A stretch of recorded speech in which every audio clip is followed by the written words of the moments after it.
تقریباً ہر کوئی ٹینشن میں، ہر کوئی اسٹریس میں، اس کی بہت ساری وجوہات ہو سکتی ہے، لیکن ایک مین وجہ یہ بھی ہے کہ آپ نے لوگوں کی بیہودہ اور فضول باتوں کو اپنے اندر میں جگہ دی ہوئی ہے، جبکہ قرآن یہ کہتا ہے کہ لوگوں کی بیہودہ باتوں کو اپنے اندر میں جگہ نہیں دو بلکہ ان سے اعراض کرو۔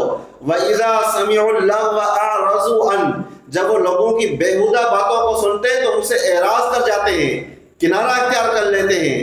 یعنی جب لوگوں کی بیہودہ باتیں آپ کے کانوں میں پڑے تو آپ نے ان پر توجہ نہیں دینی ہے۔ وَإِذَا سَمِعُوا اللَّغْوَ أَعْرَضُوا عَنْهُ وَقَالُوا لَنَا أَعْمَالُنَا وَلَكُمْ أَعْمَالُكُمْ، اور کیا کہتے ہیں کہ ہمارے لیے ہمارے اعمال، تمہارے لیے تمہارے اعمال۔ یعنی کوئی بات نہیں سمجھ رہا ہے، نہیں ماننا تو نہ مانے، ہمارے لیے ہمارے اعمال ہے، تمہارے لیے تمہارے اعمال ہے، نتیجہ آ جائے گا تو سب کو پتہ چل جائے گا۔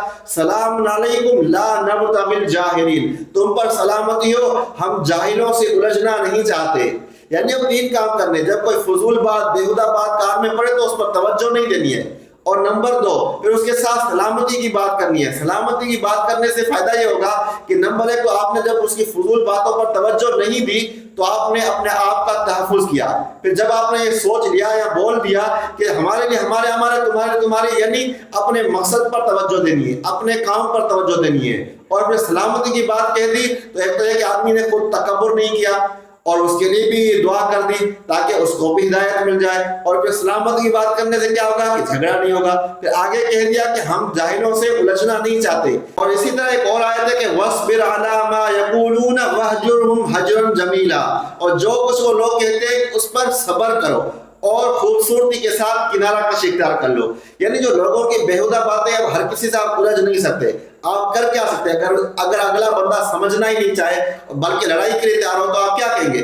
آپ اس کو صاف اور سیدھی بات حکمت کے ساتھ پہنچا سکتے ہیں، پیغام اچھائی کا پہنچا سکتے ہیں، بات اس کو سمجھا سکتے ہیں، لیکن نہیں سمجھنا چاہتا تو اب آپ اس سے الجھ کر اپنا وقت برباد نہیں کرنا ہے، اپنا سکون برباد نہیں کرنا ہے، اپنے علم کو اور عمل کو خراب نہیں کرنا ہے، بلکہ آپ نے اپنے ذہن کی اور اپنے علم کی اور اپنے عمل کی حفاظت کرنی ہے۔ وہ کیسے ہوگی؟ جب آپ جاہلوں سے الجھیں گے نہیں، کنارہ کشی اختیار کریں گے، آرام اور سکون کے ساتھ اپنے عمل کو جاری رکھیں گے اور آپ اپنی منزل پا لیں گے۔ یہی آپ کی کامیابی، اور جو لوگ آپ کو ناکام کرنے چاہتے ہیں ان کی ناکامی ہوگی۔ تو آپ نے اپنے ذہنی سکون کے لیے لوگوں کی فضول باتوں کو اوائڈ کر دینا ہے، اور اس کے ساتھ ساتھ ان کے لیے بھی دعا کر دینی ہے تاکہ انسان کے ذہن میں ان کے بارے میں کوئی برے خیالات نہ آئیں۔ اسی سے آپ کے ذہن کو مکمل تحفظ ملے گا، اور اسی کے ساتھ ساتھ آپ جو اپنے اچھے اعمال ہیں وہ کرتے رہنے ہیں، اور یہ جو اچھے اعمال ہیں ان پر استقامت اختیار کرنی ہے۔ اور پھر صبر پر انسان کیسے چلے گا؟ جب اللہ کو یاد کرے گا، صبح شام یاد کرے گا، نماز پڑھے گا، تلاوت کرے گا، تو اللہ کو یاد کرے گا تو اللہ کے نام کی برکت سے جو برے خیالات ہوں گے وہ ختم ہو جائیں گے، وہ دور ہو جائیں گے۔ اور جب نورانی علم اندر میں جائے گا، جب قرآن کی آیات کا مفہوم انسان سمجھے گا، مطلب سمجھے گا، جب اندر میں دلائل پیدا ہوں گے، اندر میں روشنی پیدا ہوگی، تو جو اندھیرا ہوگا وہ ختم ہو جائے گا، اور جو جہالت ہوگی وہ ختم ہو جائے گی، اور جو پریشانی ہوگی اور جو الجھنیں ہوں گی اور جو وسوسے ہوں گے وہ دور بھاگنے لگیں گے۔ آپ کے ذہن کو سکون بھی ملے گا،